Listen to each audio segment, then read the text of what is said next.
रामकृष्ण हरी. नमस्कार. मी आज माझ्या ग्रंथालयामध्ये आहे. माझ्या ग्रंथावर माझं नित्यांतिक प्रेम आहे. या प्रेमापोटी माझ्या ग्रंथालयात चिरंतन बैठक मारणं हे मला मनापासून आवडतं. खरं म्हणजे ग्रंथावर प्रेम म्हणजे ज्ञानाची लालसा आहे. ग्रंथ हेच गुरु आहेत किंवा ज्ञान सर्वश्रेष्ठ आहे, याबाबत मी आज या ठिकाणी चिंतन मांडणार आहे. ज्ञान हे अविनाशी शाश्वत असते. मानवी जीवनामध्ये अविनाशी आणि चिरंतन साथ करणारी जर कोणती गोष्टी असेल तर ती फक्त आणि फक्त ज्ञानच होय. ज्ञान हा माणसाचा देव आहे. आपल्या कल्याणाचा शाश्वत मार्ग म्हणजे चिरंतन ज्ञानार्जन आहे. नानाविध रत्नांची कणकांची असती भूषणे फार, पण विद्येसम एकही शोभादायक नसेल अलंकार. ज्या व्यक्तीने ज्ञानरूपी अलंकार परिधान केलेला आहे त्या व्यक्तीला दुसरा धातूचा अलंकार घालण्याची कोणतीही गरज वाटत नाही.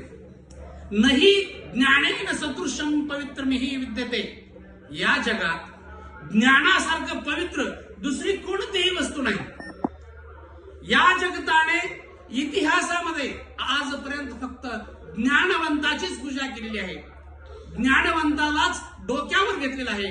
ज्ञानवंतालाच स्मरणात ठेवलेलं आहे.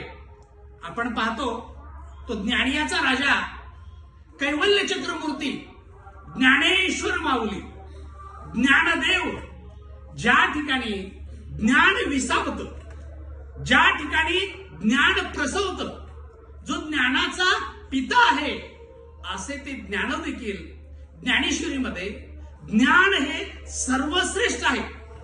ज्ञानापायी सर्व गोष्टीची लाभ प्राप्ती व्यक्तीला होते हे अत्यंत आवर्जून सांगतात. संत ज्ञानेश्वर माऊली ज्ञानेश्वरीच्या 4थ्या अध्यायात असं म्हणतात, यथ ज्ञान हे उत्तम होय आणि काही एक तैसे क्या आहे, जैसे चैतन्य काणो हे दुसरे का.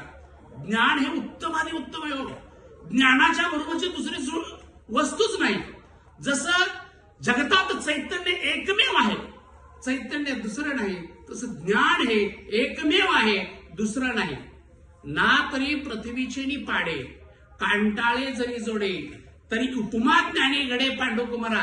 पृथ्वीच्या मोलाची जर दुसरी वस्तू सापडली तरच ज्ञानाला उपमा देता येईल, अन्यथा देता येणार नाही. म्हणून बहुती परी पाहता पुढत पुढती निर्धारिता. हे ज्ञानाची पवित्रता ज्ञानाची अति. ज्ञानासारखी पवित्र ज्ञानाचीच गोष्टी आहे. काय म्हणून उपमा द्यावी ज्ञानाला दुसरी. जैशी अमृताची चवी निवडीचे तरी अमृतासारखीच म्हणायचे. अमृताची चव कशी आहे जर विचारलात तर अमृताच्या चवीला दुसरं कशाचीच उपमा देणार नाही. अमृताची चव ही फक्त आणि फक्त अमृतासारखीच आहे असं म्हणावं लागेल. मग ज्ञानाला कशाची उपमा देता येत असेल तर ज्ञान हे ज्ञानासारखंच, ज्ञानाला कशाचीच उपमा देता येणार नाही असं ज्ञानेश्वर माऊली ज्ञानेश्वरीच्या 4थ्या अध्यायामध्ये सांगतात. मग हे एवढं पवित्र आणि श्रेष्ठ ज्ञान हे प्रत्येकाने ग्रहण करायला हवं. प्रत्येकाने ज्ञानवंत व्हायला हवं. ज्ञान ग्रहण करणे याच्यासाठी एक साधना लागते. ज्ञान ग्रहण करण्यासाठी अभ्यास लागतो. ज्ञान ग्रहण करण्यासाठी चित्ताची एकाग्रता लागते, ज्याला आपण अभ्यास म्हणूया. अभ्यास काय आहे यासाठी माऊली देखील अत्यंत सुंदर पद्धतीने 12व्या अध्यायात सांगतात, तैसे भोगातून निघता चित्त मज माझी रिगता, हळूहळू पांडू सुद्धा मीची होईल. भोगाच्या आणि विषयातून चित्त काढलं की अभ्यासाला सुरुवात होते, एकाग्रतेला सुरुवात होते. आणि एकाग्रता सुरुवात झाली की माणसाला अभ्यासाचा ध्यास लागतो. आगा अभ्यासू योगू म्हणीचे, तो हा एक तू जाणीचे, येणे काही न निपजे ऐसे नाही. अभ्यासानं काही प्राप्त होणार नाही असं अजिबात नाही. पै अभ्यासाचे नीस बळे, एक गती अंतराळे, व्याघ्र सर्प प्रांजळे केली की. अभ्यासामुळेच काय होईल. अभ्यास जर केला तर अंतराळात देखील चालता येईल. व्याघ्र आणि सर्प प्रांजळेमुळे निर्वैर करता येईल. हे कशाला साध्य होतं. फक्त आणि फक्त अभ्यासानं साध्य होतं. विष की आहारी पडे समुद्री पायवाट जोडे, एकी वाग्ब्रह्म थोपडे अभ्यासे केले. अहो अभ्यासाने विष देखील पचता येतं, समुद्रावरून चालता येतं. अहो वाघ ब्रह्म म्हणजे सर्व वेद मुखपाठ मुखोद्गत करता येतात. एवढंच नाही, अहो त्या परब्रह्माला देखील आपलेस करून घेण्याचं प्रमुख साधन म्हणजे अभ्यास आहे. म्हणून अभ्यासासी काही सर्वता दुष्कर नाही, या लागी माझ्या ठाई अभ्यासी मिळेल. अभ्यासाने प्राप्त होणार नाही अशी जगतात कुठलीच गोष्टी नाही. म्हणून सर्वांनी अभ्यासाची कास धरली पाहिजे. संत तुकाराम महाराज देखील म्हणतात, पहा असाध्य ते साध्य करिता असायास, कारण अभ्यास तुका म्हणे. मित्र, मायबापानो, अभ्यास हे ज्ञानाची शाश्वत साधन आहे.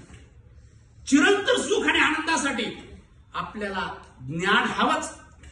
चिरंतर सुख आणि आनंदाची अनुभूती घ्यायची असेल तर आपल्याला ज्ञानाची कास धरावी लागेल. ज्ञानाच्या पुढे ध्यान आहे. ध्यानाने चिरंतर सुखाची प्राप्ती होते. यासाठी आपण सर्वांनी अखंड अभ्यास करा, ज्ञानवंत व्हा. आपण जर ज्ञानवंत झालात तर सर्व सुख आपल्या पायाशी लोळण घेतील. अन्यथा ज्ञानाची कास सोडून जर आपण भौतिक साधनेच या प्रपंचामध्ये गोळा करू लागलो तर आपल्या वाट्याला दुःख आणि ताप आल्याशिवाय राहणार नाही. म्हणून सर्व जीवाला माझी विनंती आहे, आपण ज्ञानवंत हा, अभ्यासाची कास धरा. ज्ञान हे सर्वश्रेष्ठ आहे. ज्ञान हेच देव आहे. रामकृष्ण हरी, पांडुरंग हरी, रामकृष्ण हरी. ग्रंथ दाखव.